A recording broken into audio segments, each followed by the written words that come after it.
had time to talk on the way home, the radio crew, and one of the things that the injuries, like you said, are not as big a factor as they were a year ago. Where would you rate your internal leadership? Because that was one of the things we talked about. The guys were good. That's what I said in here. Like, I was thrilled with the way the team stayed together. That they did a really good job of rallying together. At their halftime, they were awesome. And, we get out, we drove right down the field, we stall out on the 9, we get a turnover and we throw an interception.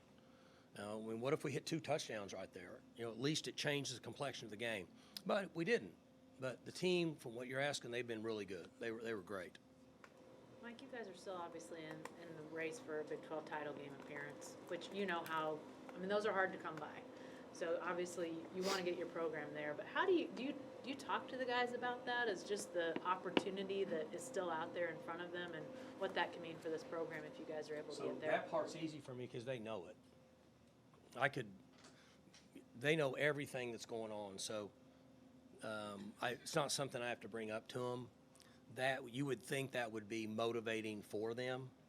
And I've never really talked about things like that. That's just not been my nature, right or wrong. I generally talk about today's practice with them, and then tomorrow I'll talk about tomorrow's practice. Sometimes it will get brought up, and then I'll put the ball in their court. I'll say, you're right. It's up to you guys. I don't play anymore. I just stand around and watch. The round robin not being a thing anymore. The tiebreaker scenarios are crazy. We've been racking our brains around them. Do you keep track of that? Do you have somebody that keeps track of that? I have no idea. I couldn't even tell you what it is. No way. Because for me, it doesn't matter. It doesn't matter what I think or what I know. I just know if we win, it helps.